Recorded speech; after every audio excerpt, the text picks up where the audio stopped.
Actually, pumutok siya in my second video, got 1 million views. Wow. And then, dito talaga parang nag-skyrocket yung parang YouTube career ko. Akala ng lahat, ang YouTube pang entertainment lang. Pero, sa guest natin today, creating videos ang nagbago ng direksyon ng buhay niya. Yes, grabe tata. Wala siyang mentor, walang paid course, walang roadmap. Talagang YouTube lang. And combined pa yan ng sipag and consistency. Okay, yes! Let's welcome today, Dieter. At ito ang kwento kung paano binago ng YouTube ang buhay niya. Pero first of all, welcome to From Kayo to Keyboard. I'm Tata. Yes, and I'm Roxy. And kung isa kang Filipino na gustong mag-start bilang virtual assistant o gusto mo lang ma-inspire sa mga totoong VA stories, nasa tamang podcast ka. And by the end of this episode, malalaman nyo paano gamitin ng YouTube para matuto ng VA skills for free. Ay, gustong-gusto nila yan. Bakit hindi sapat ang panonood lang ng tutorials? Anong mga mistakes ang ginawa ng ating guest habang siya ay nag-aaral? At paano niya na-convert ang natutunan niya into real opportunities? Yes, and kung gusto mong mag-start pero feeling mo wala kang budget para matuto, this episode is for you. And don't forget to subscribe VA Masters para wala kayong ma-miss na episodes. So, Dieter, ready ka na ba? Yes. Yes. Ano, mag-i-intro na ba ako? Ready na.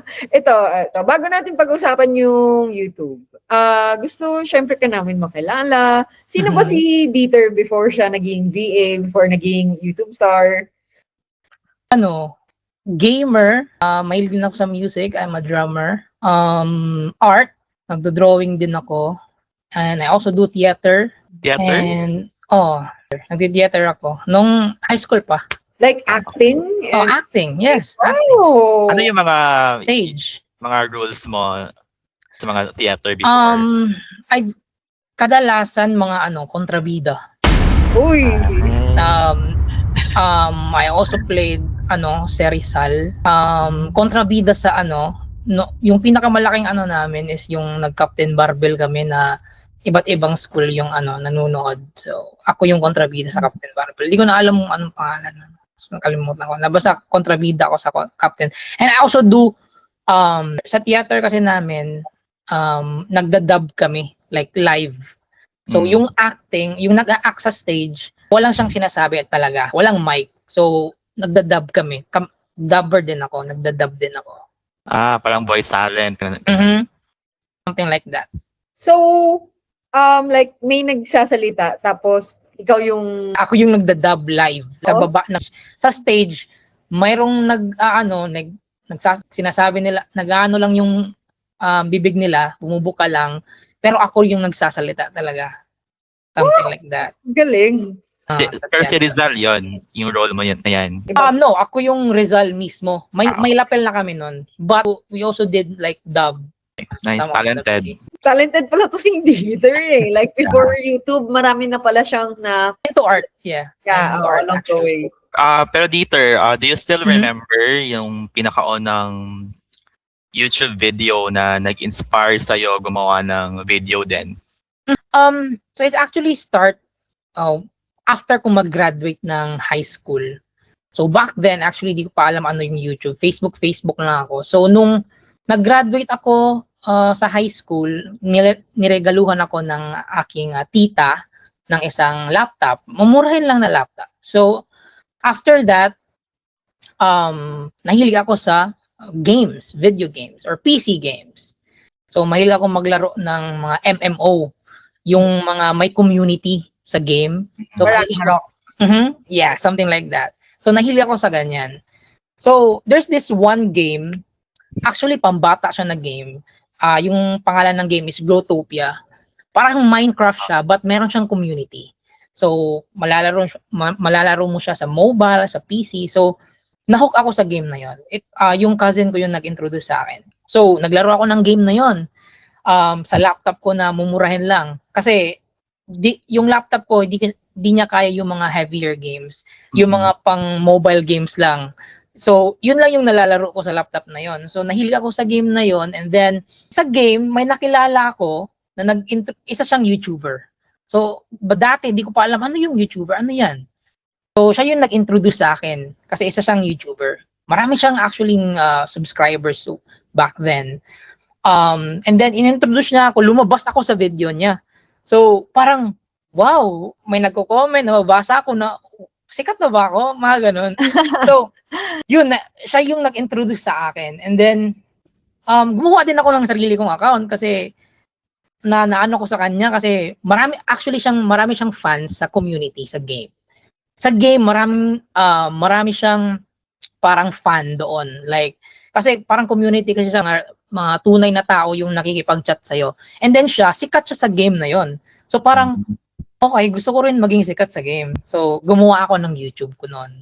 It's a gaming channel. Way back, di ko na ano yung year, but mga after ko pag-graduate ng high school. So, yun yung nagtulak sa akin mag-YouTube para sumikat sa game. Parang makilala ba? So, yun lang. Di ko alam kung pwede palang kumita. Basta yun lang yung aking... Katuwaan lang. Katuwaan lang. Parang gusto ko lang maging sikat sa game. So, after kong mga 17,000 subscribers na ako sa YouTube na yon. Grabe na. I think it only took like 3 months or 2 months ata. So, nung nag 17,000 na ako doon ko palang na-discover na pwede palang kumita. Na pwede palang ma-monetize. Nakita ko lang din, sa YouTube lang din. Nag-scroll lang ako and then may nagsabi na you can earn money through YouTube, monetizing your video. So, doon ko palang na-discover. Yung requirements back then, 1,000 subscribers lang. Ako, 17 na. So, may mga missed opportunities na ako na hindi na ano. So, after noon, na-discover ko, minonetize ko yung aking channel, yung mga videos, and then, after that, doon ko na-discover yung YouTube. I earned my first revenue sa YouTube na yon, and nakabili ako ng gaming PC, and doon nagsimula yung YouTube journey ko dahil sa isang game. Tell us about your YouTube channel nung pinuput up mo rin. Paano siya napunta sa 17,000 subscribers? Yung sinabi ko mo kanina, mahilig din akong maano ng mga tutorials. Discover things like mag-search sa YouTube kung paano gawin to, paano magparami ng subscribers, paano magparami ng views, and inaral ko talaga siya. And just YouTube lang. Wala akong binasang libro, walang e-books, walang mentor, walang paid course, just YouTube University lang. Doon ko nakilala yung parang naging idol ko rin sa YouTube, si James Tristan. Siya din yung nag-introduce or siya ko nalaman yung parang paano maging VA, paano mag-freelance, sa kanya din. So, yun yung mga tutorial niya way back then. Hindi pa rin siya nag-freelance noon or nag-VA.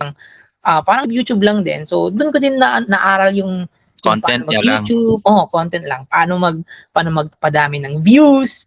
So, inaral ko lang siya sa YouTube lang din, and then doon pumutok yung mga videos ko, and then nagka 17,000 na ata. 17,000 subscribers. Mabilis lang kasi yung videos ko rin back then all about giving value. Okay? Mga tutorials on how to make money on the game, how to get this item, how to kill this, how to improve your game, something like that. Parang tutorial lang din. So, I give value, and then yun yung pinaka-importante sa YouTube eh. If nagbibigay ka ng value, tinuturo mo something, and then may natulungan ka, they will subscribe or they will want to watch more. So, ganyan din yung strategy ko way back then. So, yung game na yun is yung Blowtopia? Growtopia. Sorry. Para siyang mobile game na may PC version. And then way back then, yung laptop ko kasi. Yung nalaro ko. GTA? Naglalaro din ako ng GTA actually. Nung nakabili na ako ng gaming PC. Kasi yung laptop ko, sobrang ano lang talaga. Like parang netbook lang siya na sobrang hina na hindi kaya yung mga heavy na games. Kaya yun lang yung nalaro ko. Isang parang simple, basic mobile game na pwede sa PC. Yun lang. So, yun lang yung available. So, yun lang din yung parang nilaro ko. Kumikita ka doon, di ba? Kumikita ka doon. Yeah. Pero, since na-mention mo na rin din na, di ba parang may idol ka na Mhm. Freelancer ba yun? Yeah. Parang YouTuber siya na nagtuturo din siya on how to make money online by doing freelance, Yeah. So, VAs, how virtual did you, assistant. how did you see VA opportunities for YouTube? Ano na, after nung nag-gaming na ako, mga year or third year college, dun ko naman na-discover yung freelancing. Way back then, wala pa yung VA. Hindi pa VA yung tawag dyan. Freelancers. Parang assistant, something like that. Wala pa masyadong tawag yan dati. Like, Remote lang siguro, remote work. Diba? something like that. Remote work, something like that. And then, so nung second year college, na-discover ko yung pag-freelance. I did graphic design, nag-video editing, gumawa ako ng mga logos, mga book covers, mga storybook covers, and actually bumili nga ako ng parang drawing pad or drawing tablet wherein you draw on yun. Nag-invest ako doon, and then doon na nagsimula din yung freelance journey ko or yung VA journey. So, after that, na-discover ko yung pag-freelance dahil nga sa YouTuber na yon, si James Tristan. And then, noon pinasok ko yung pag-VA or pag-freelance. Yung una pa nga, sa Fiverr ako nung una sa Fiverr. And then, after sa Fiverr, nag-Upwork din ako. Hindi pa Upwork yung tawag doon dati. Iba pa yung pangalan ng Upwork. Audes pa noon, and then gumawa ko ng mga iba't ibang klaseng gig like handling social media, mga kagaya lang din ng VA, parang social media VA back then. So, hindi ko na-try yung mga like Amazon or yung mga executive VA. Yung akin lang is yung pag-handle ng social media, editing videos, doing graphics, mga Facebook post, mga ganon. So maaga pa lang pala, may na parang hindi pa uso si social media VA, yun na yung gawa mo. Tama. Kasi nawala kasi yung aking gaming channel noon. Kasi yung game, parang nalaos na siya. Wala nang naglalaro. So, I need to find other ways to make money. Actually, eto So nga. wala na yung channel na yun?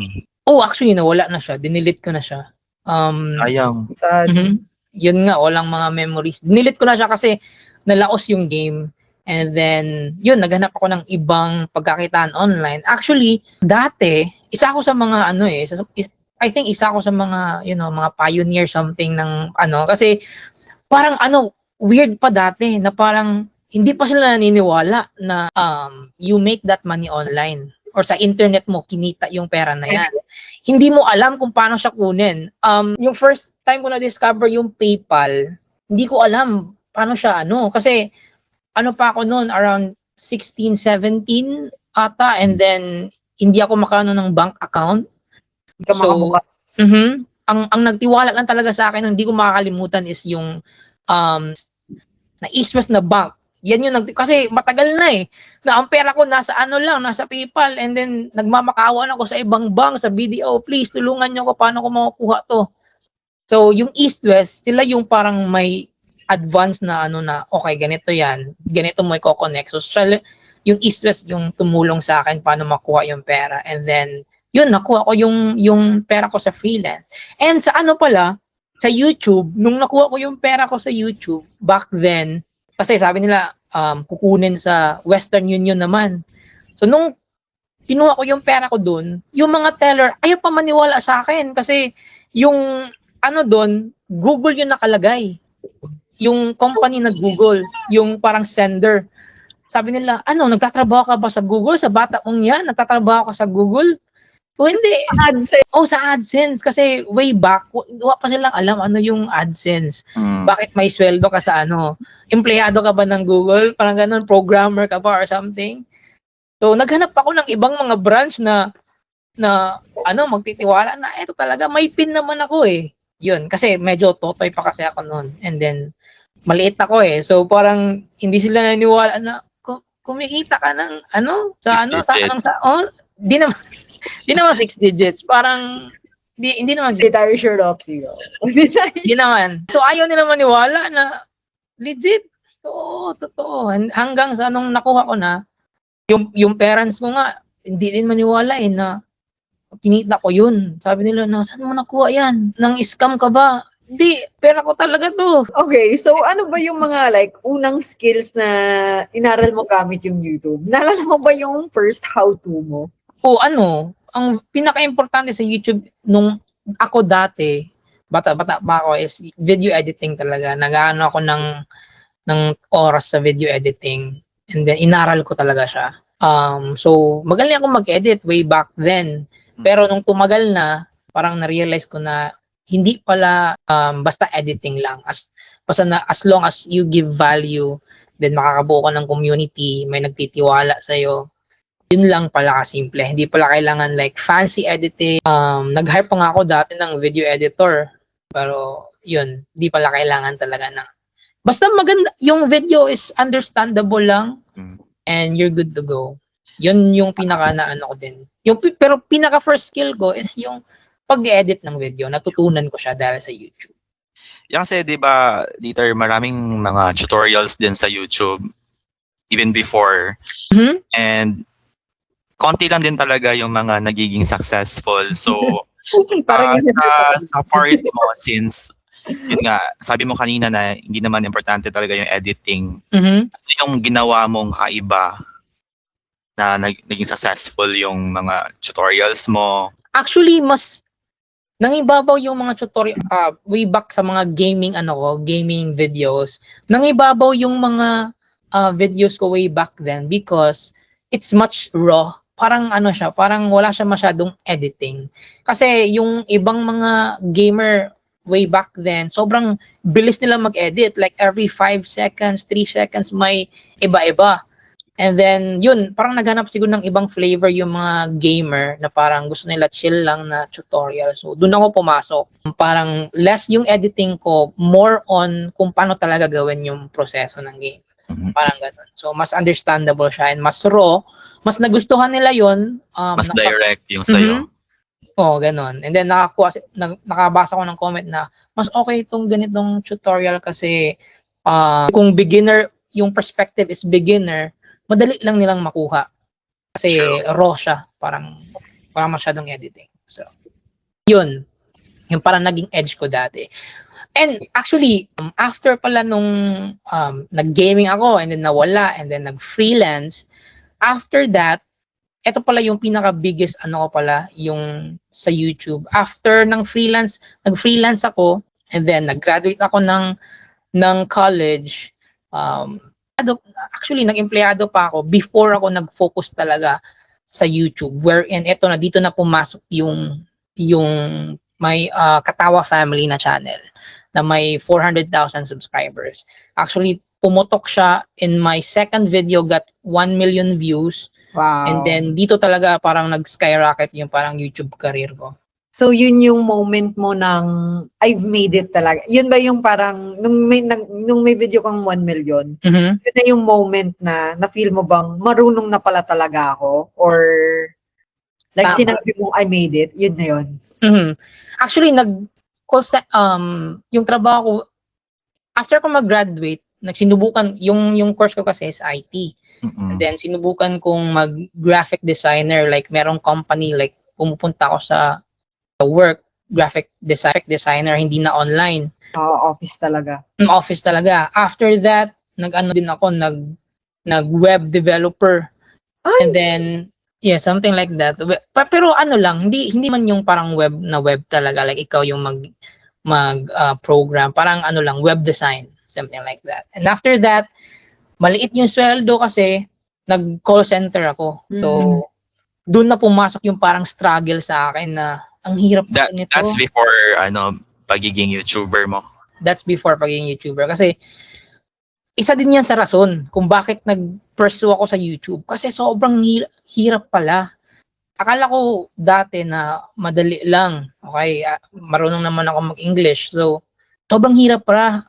Especially if night shift. So, parang na-burn out ako doon sa call center. And then, after that, parang sineryoso ko na yung YouTube. Pero hindi pa ako nagbitiw nag-YouTube ako morning and then at night, pumapasok ako as a call center agent. So, but after pumutok yung aking second video and then kumita na ako, So parang binitawan ko na yung call center dahil sa YouTube, and then parang na-monetize siya ng mabilis, and then dumami yung views. So parang okay, pwede na to kasi mas higher na siya sa salary ko sa call center. So yun, pinerso ko na talaga yung YouTube, yung Katawa Family. Yun yung pinaka main ano ko na YouTube na may ano talaga yung source of income. Yung mga videos nyo sa Katawa Family? Actually, at first, ano siya, plano ko mga something like that, like vlogs, di ba uso yan dati? Well, Okay. yung Tony Fowler Family kasi Oo, mga something like that.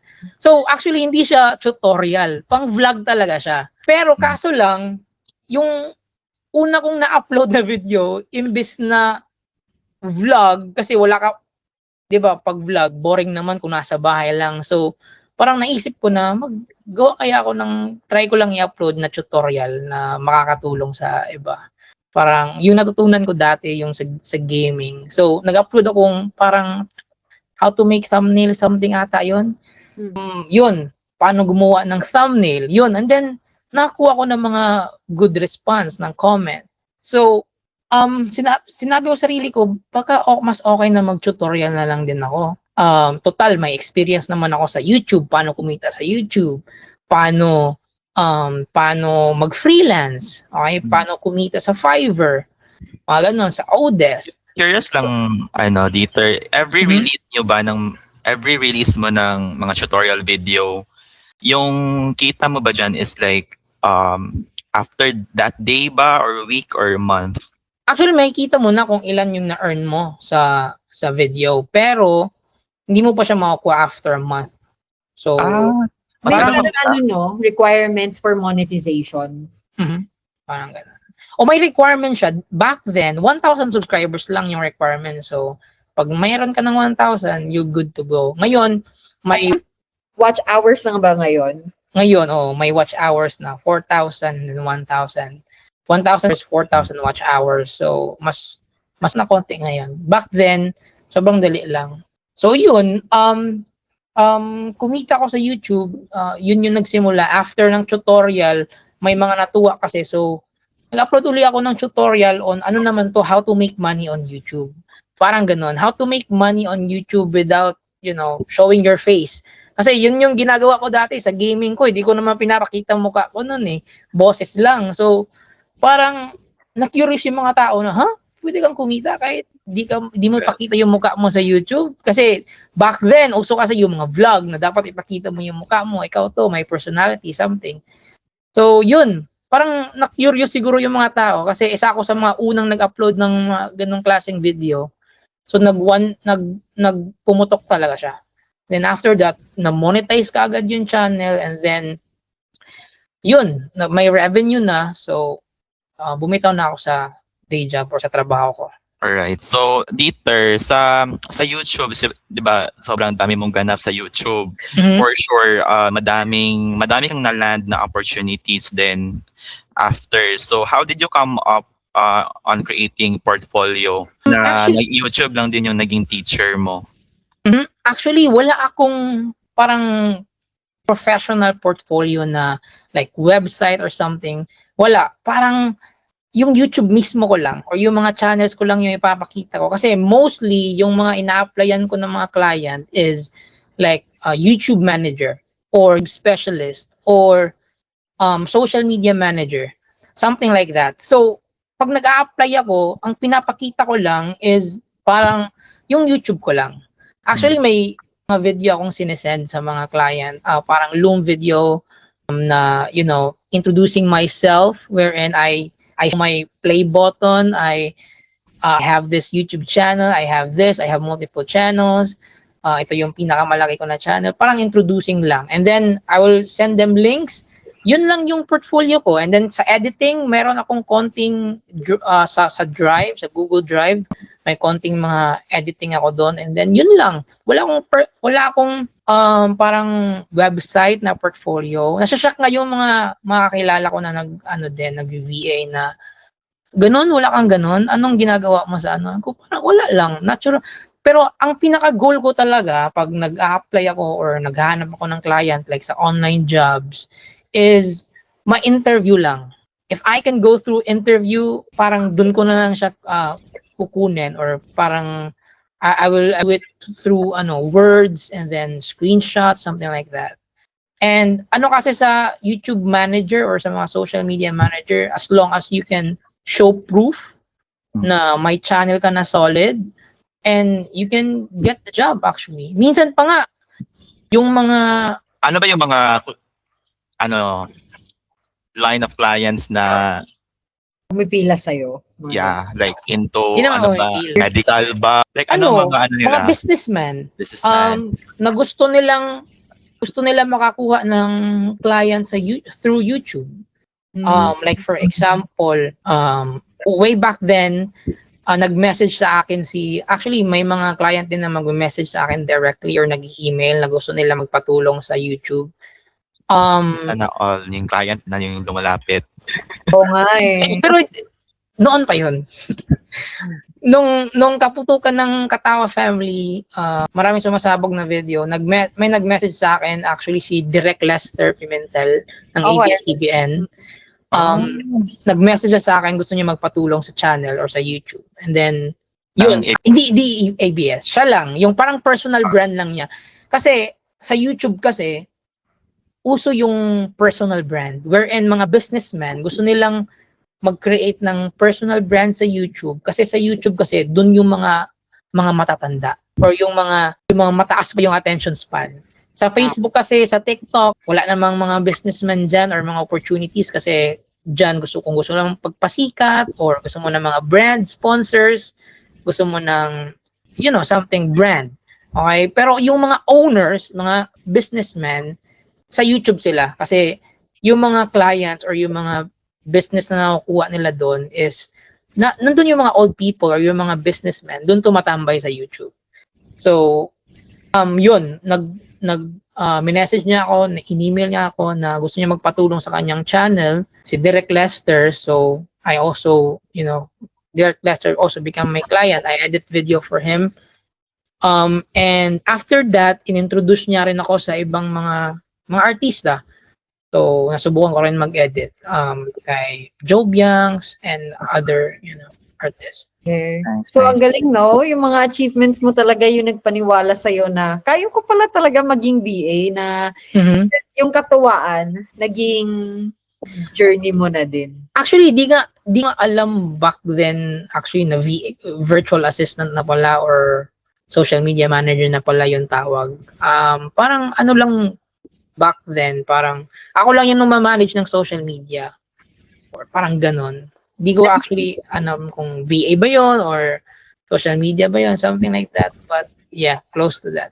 Sobrang hindi unsaturated yung market, no? Yung YouTube specialist, no?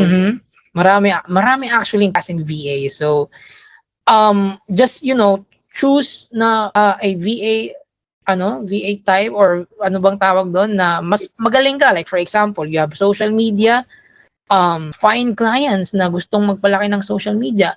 Social is parang parang siyang real estate, wherein pag may malaki kang social media and businessman ka, that means legit ka or parang maraming magtitiwala sa'yo. Like for example, si Direk Lester, may business siya nun, parang our rice in a box.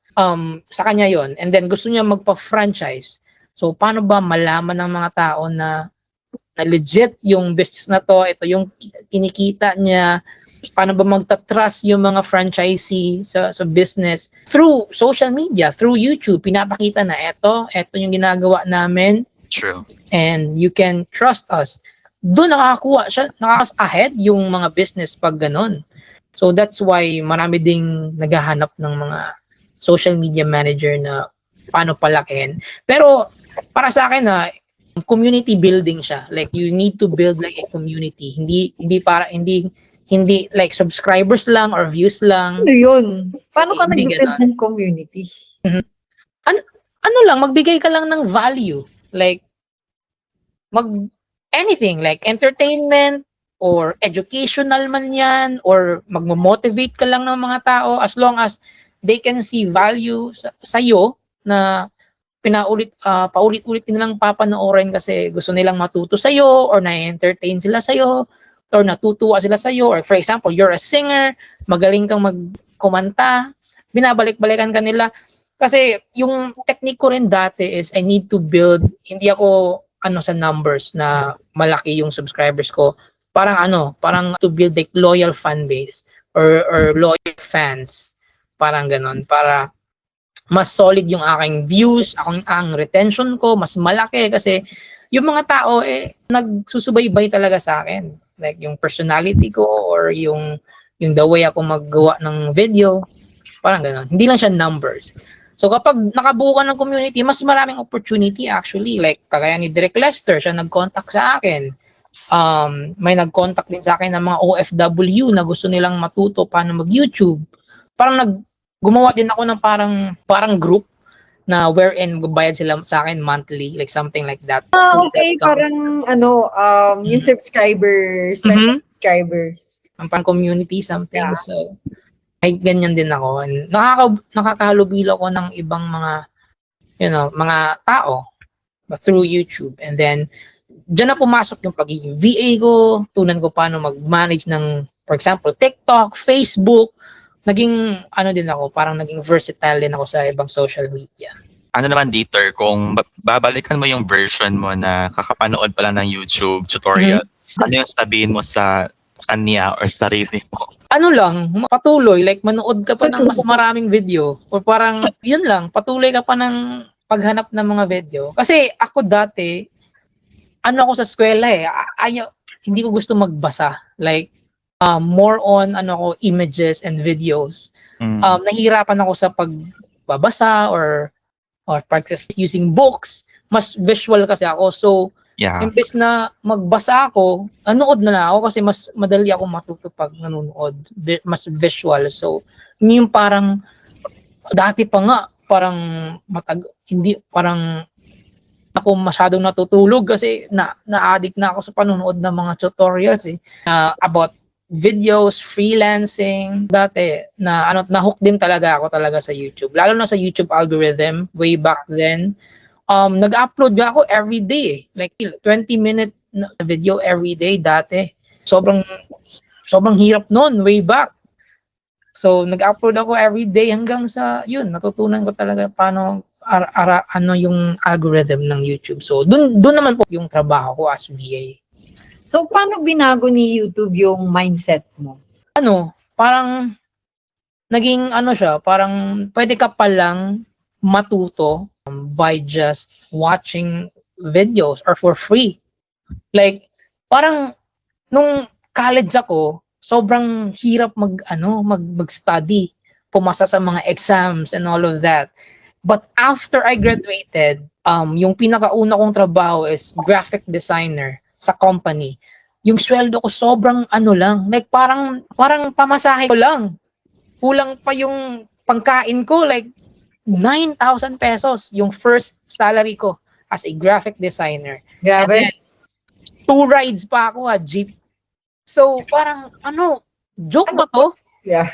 Ito yung pinag-aralan ko for 4 years as an IT. Yung major ko kasi is graphics. So, eto lang, mas malaki pa yung kinita ko sa, nag-freelance ako ng So, and then, nag-try ako as web developer. Though, mas malaki konti. 13. Malaki, diba?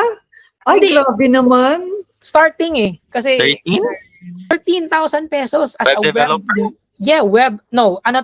web designer, something. Hindi naman ako nagko-code Di ba mas malaki yung mga ganyan kasi Malaki. Malaki siya actually.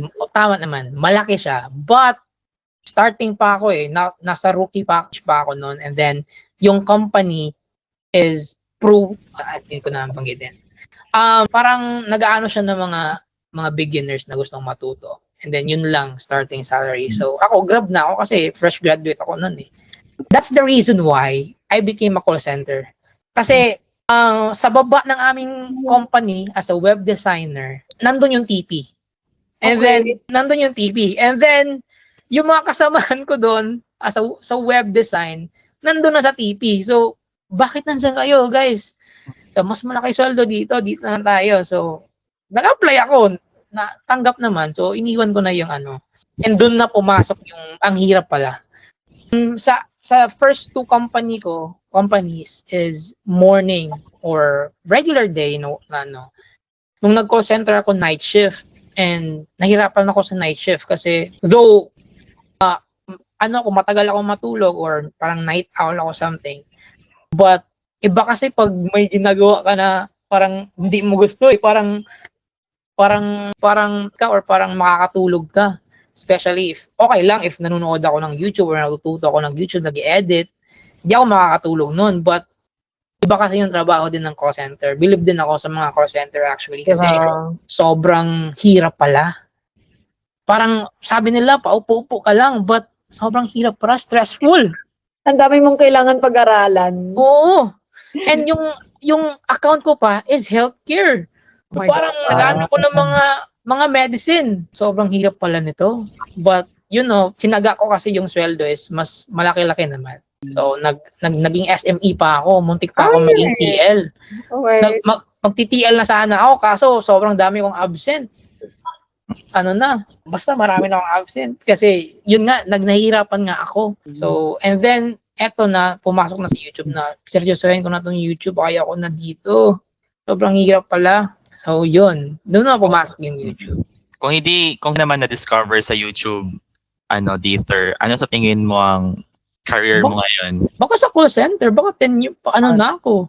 TL or something like that. Baka, kasi, ayoko na bumalik sa, graphic design and kasi sobrang baba ng Or, baka VA. Pwedeng VA. After kasi marunong na ako mag-English like yung English ko parang slang na konti, so nakikipag-usap na ako sa mga actually yun yung one goal ko pag mayroon akong client or naghahanap ako ng client, ma-interview mo lang ako, yun lang, and then I will give you some stories and all of that. So yun, parang nakukuha ko sila sa ganun Alright. So, kung bibigyan mo yung mga viewers pala natin ng 7-day challenge, gamit lang ang YouTube, ano ipapagawa mo sa kanila? Kung magsa-start sila sa YouTube, Kung bibigyan mo sila ng 7-day challenge, gamit lang yung YouTube as their teacher, anong project ipapagawa mo sa kanila? Or ano yung goal na isiset mo for them? Pero let's do VA related. Manood ka ng mga VA tutorials. Actually, doon ko natutunan lahat like paano mag-social media, paano mag-VA. So, lang talaga, YouTube. And just, for example, 7 days, you will watch video every day and then hindi lang yan, i-apply mo rin siya. Like, for example, kung sa experience ko yung mga VA na nakukuha ko na trabaho is social media manager, more on social media. So, ang ginagawa ko is nag-create ako ng social media, like for example, Facebook page, TikTok. Mag-create ako and then susubukan ko mag-upload and susubukan ko siya. Kasi dati, I did a case study sa TikTok. Pinalaki ko siya in 30 days. And we actually got 1 million views sa TikTok sa 30 days na yon na experiment na yon. So after that, nung nag 5,000 followers, may 1 million views na, yun na yung ginamit ko as portfolio para makakuha naman ng client na gustong mag-ano sa TikTok. Kasi TikTok, malakas din sa Amerika So, gusto mo bang lumaki yung TikTok mo? Hire me as your TikTok manager. Something like that. And then, ganun din sa Facebook. Try natin yan. Mas nakagawa ako actually ng client pag ganun. Like, pinapakita ko yung social media. Mostly yun lang din naman talaga yung experience ko as a virtual assistant. Di pa ako nakatry ng like sinasabi nila na Amazon or something like that. Wala akong masyadong experience sa ganun. More on social media lang talaga. VA pa rin naman tawag doon, di ba? Yeah, parang e-commerce VA. Okay na, kung mas cool tayo kaysa e-commerce VA. Yeah, something like that. Yeah, ganun. Okay, at this point, punta na tayo sa rapid fire. So, we will throw you some questions. One questions. Familiar ka sa ni Tito Boy, yung Fast talk? fast talk na yung flow. Okay. Sige. Okay, so, ay ako lang pala to, Beno. Sige, pwede tayo magsalita. Sige, sige. Okay, go. Okay, so YouTube or paid course? YouTube, Oh, Alright, so best free tool, ChatGPT. same. ChatGPT. Ay, pero, sige. Aside from ChatGPT, favorite AI AI. tool for YouTube? For YouTube, vidIQ. VidIQ. Mhm. Sige, morning learner or midnight learner? Midnight Learner. Midnight. Pinaka-useful na skill na natutunan mo? Video editing. Next is one YouTube video everyone should watch. Mga videos ni Kong TV siguro. Ay, yun yung bet mo ngayon. Oo, natutuwa ako kay Kong kasi natural. Siya yung pinakaunang vlogger kasi na natuwa talaga ako sa mga videos. So yun, kay Kong. Nanonood ako kay Kong. Next, lights off, Charlie. Lights Parang di na related sa sa pagiging BA. Alright, so grabe Dieter, ang ganda ng reminder ng story mo. Mhm. Hindi kailangan ng malaking budget para magsimula. So, Mhm. minsan ang kailangan lang talaga is internet connection, Tama. willingness na matuto, at Mhm. consistency. Yeah. Yes. So, ito yung mga biggest takeaways natin today. Una sa lahat, libre ang information ngayon. Ang Mhm. challenge na lang ay kung paano ito maa-apply. Tama. Pangalawa, hindi sapat manood lang ng tutorials. Kailangan Mhm. mo i-practice ang natutunan mo. So, basically, pareho lang sa una. Tama. Tapos pangatlo, hindi mo naman kailangan maging expert bago magsimula. Habang ginagawa mo yung trabaho, doon ka lalo mas matututo. So, Mhm.